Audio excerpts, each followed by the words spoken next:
लड़के बच्चे भी बड़े बड़े हुए थे, लोग थे। वो सब फिर लौट के कानपुर आ गए। अच्छा। अम्मा भी आ गई। फिर कानपुर से अम्मा का ब्याह,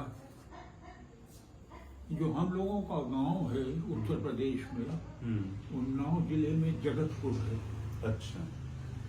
उन्नाव जिले में जगतपुर, तकिया उकिया के आसपास है जगतपुर नाम की जगह। और वहाँ वो हम लोगों का गांव, वहीं से परिवार निकल करके आया था। बाबा वहीं से निकल करके आए थे। और कुछ करने के नाम से गांव से बाहर निकले और फिर बरास्ते लखनऊ आगे गांव में आ गए। बाबा ही आ गए थे नांदगांव में? हाँ, बाबा आ गए। अच्छा, मतलब आप लोग छत्तीसगढ़ में इसलिए बसे क्योंकि बाबा जो है आ गए थे नांदगांव। हाँ। ये है मामला। फिर उसके बाद में फिर 4-5 पीढ़ियां तो यहीं बीती। पिताजी का भी जन्म, सब चाचाओं का जन्म सब यहीं सब। हाँ, फिर तो सब लोग बिखर के आए तो यहीं बिखरे रह गए। हाँ। तो साहित्यकारों में ऐसे तो सभी प्रिय होते हैं और सभी अपने होते हैं, लेकिन कुछ ऐसे लोग जिनको आप ज्यादा आपके करीब रहे? तो अब ज्यादा करीब तो मुक्तिबोध जी ही रहेंगे। और मेरी चाह मुक्तिबोध जी की चाह की तरह थी। मुझको लगता है कि जैसे उन्होंने ही सब पहचान करा दी मेरी। मुक्तिबोध जी ने ही सब पहचान करा दी। और मैं मुक्तिबोध जी के संपर्क में रहा। मुक्तिबोध जी के कारण जब जबलपुर एग्रीकल्चर कॉलेज में पढ़ने गया तो हरिशंकर परसाई के संपर्क में गया। क्या बात है। मुक्तिबोध जी ने ही मुझको चिट्ठी दी थी कि ये परसाई जी को दे देना। और मैं वही चिट्ठी लेके मैं पहली बार गया। और वो चिट्ठी खुले लिफाफे में थी। उसमें उन्होंने मेरे बारे में लिखा था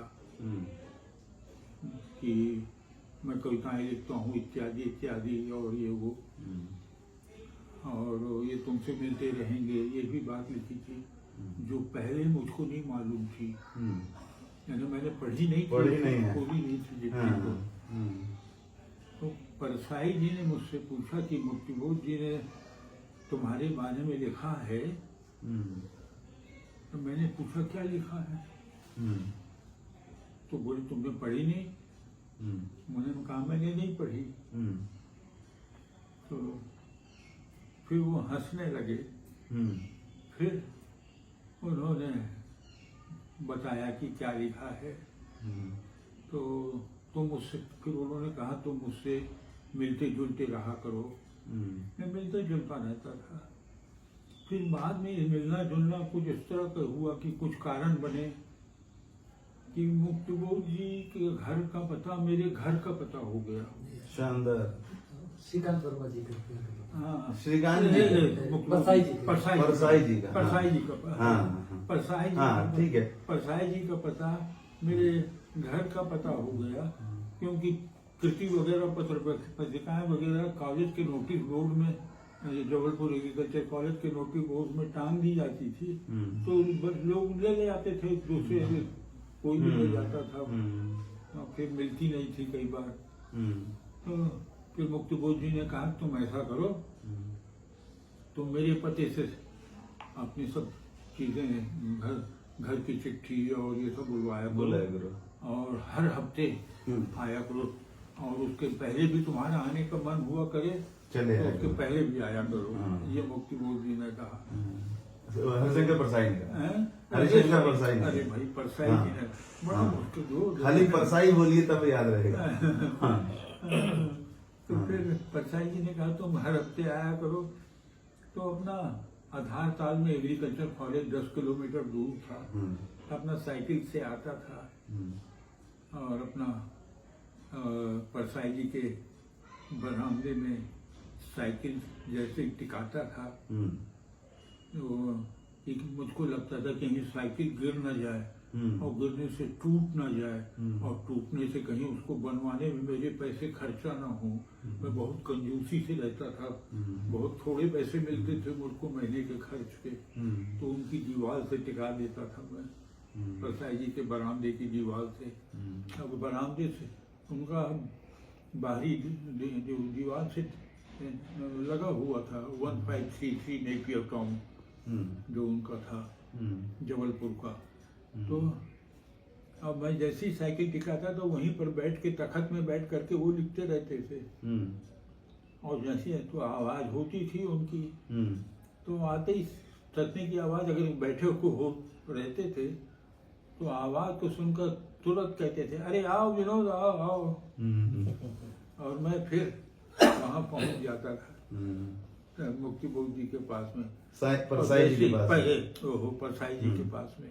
और परसाई जी के पास, परसाई जी तत्काल फिर अपना जो पैड में दीवार से टिक करके जो है वो रखे हुए, क्या नाम से, सामने और कागज रखने के लिए डेस्क रखते थे।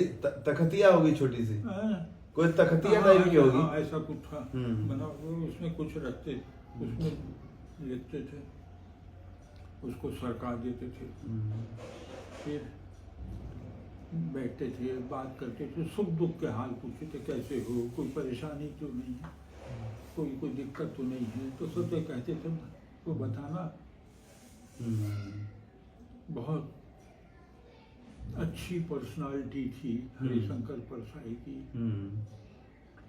लंबे ऊंचे, गोरे, सफेद कुर्ता पैजामा, प्रायः सफेद कुर्ता जिसमें पीक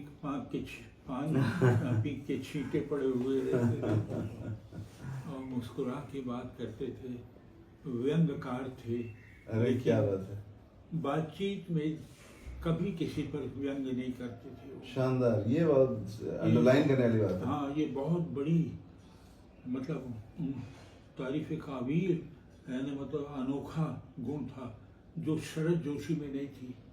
उसमें बहुत अच्छे इंसान थे। शरद जोशी हावी होते थे, बहुत सहज। परसाई के बारे में जो विनोद सर बता रहे हैं, ये परसाई जी के बारे में, ये बहुत इम्पोर्टेंट बात है कि देश के सबसे बड़े व्यंग्यकार होने के बावजूद कभी आपसी रिलेशन में हावी होने की कोशिश नहीं करते थे, और अपने व्यंग से बात नहीं करते थे लोगों से, किसी पर व्यंग भी नहीं। बड़ी बात है ये।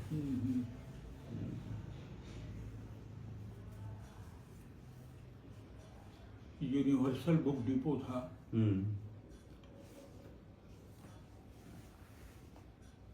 कोई राय साहब थे, उसके